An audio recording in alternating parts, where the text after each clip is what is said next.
Once upon a time, there was a wise old sage who lived in the forest. As he was out for his morning walk, communing with all of his greater-than-human friends, he could hear in the distance what sounded like crying. It wasn't like the typical sound he often heard when he came across a baby, almost always a baby girl, who'd been abandoned at the edge of the woods. No, this was a different sound. It was more of a low sobbing. It was an almost pleading type of crying.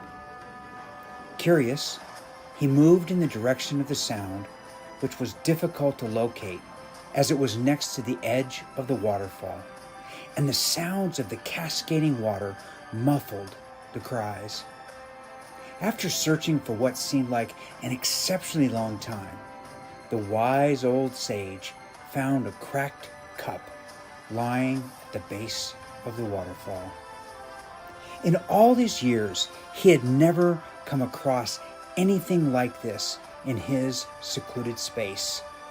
Upstream from the waterfall, closer to the village, there were often many things in the river, but there had never been anything in his sacred pool, the place where he communed with the falling water and took his daily cold plunge. As he picked up the cup, she opened her eyes, and he said to her, "What's troubling you, little one?" "Well, as you can clearly see, I'm an empty cup," she pleaded. "My purpose has been destroyed.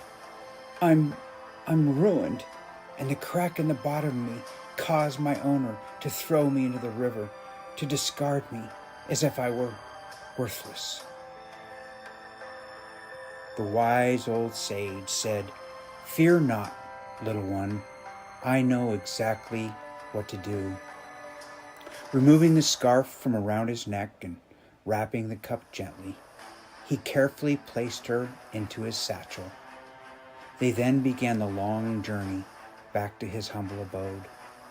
Once inside, he removed the cup from his satchel, placed her on the table, and said, "My little friend, how is it that you're different from your original self?" The little cup replied, "Oh, why now I'm useless. My purpose has always been to hold my master's tea, and for many years I gracefully accomplished my purpose.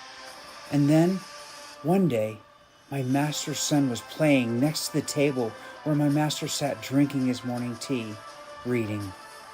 The next thing I knew, all of my contents were all over the floor, and I felt different, not broken, but I knew something was clearly wrong.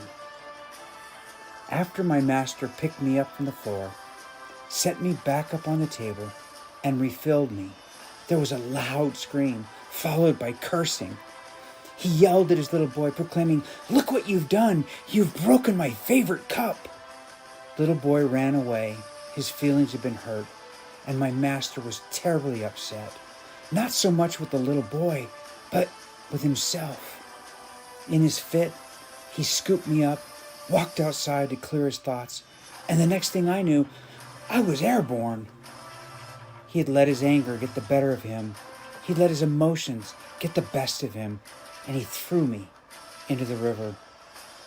I think he knew almost immediately he'd made a huge mistake, because just before I hit the water, I heard him yell out, "I'm sorry." The next thing I knew, I was lying at the bottom of the waterfall, crying, and you showed up. "Well, that's quite a story, my little friend. What would you say if I told you that I can make you perhaps even more appealing, perhaps even better than you were before this tragedy happened, perhaps more valuable to your master than you've ever been?" "Could you? Would you? Oh, wise one, that would be amazing.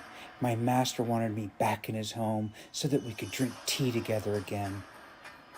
"Well then, if that is what you wish, let it be done." The next thing I knew, I awoke and I was in my master's hand once again, but I somehow felt completely different. I felt renewed. I felt alive. I felt vibrant. I felt wanted. I felt needed. And my master seemed to look upon me with reverence, with honor.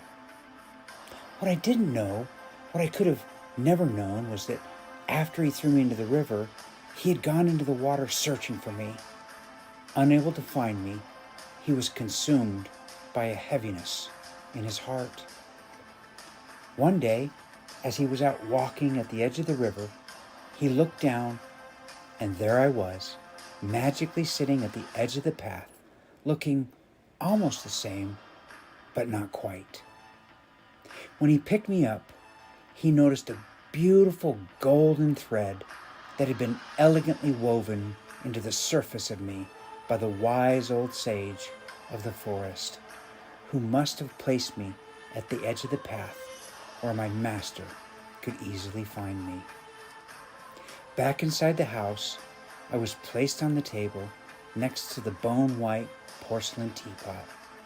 But before anything was poured into me, there was a small ceremony, a small ritual, acknowledging my return, along with a gratitude blessing for the tea. I never felt more important, useful, seen, understood, and loved than I did in that very moment, knowing that I'd been returned to my master and that he appreciated me just the way I was, blemishes, scars, and all. I hope you enjoyed this original story created by me, Bobby Kountz, TheEarthHeARTist. There are obviously multiple lessons here. What I've learned over time is that readers and listeners are much wiser than we often give them credit for. I will let you decide what the most important lesson is in this little story, and what would make me happier than you can imagine is if you took the time to tell me, to let me know which one of the many lessons woven into the fabric of this little story is the one that spoke most deeply to your soul. Oh, and before I forget, thanks for listening.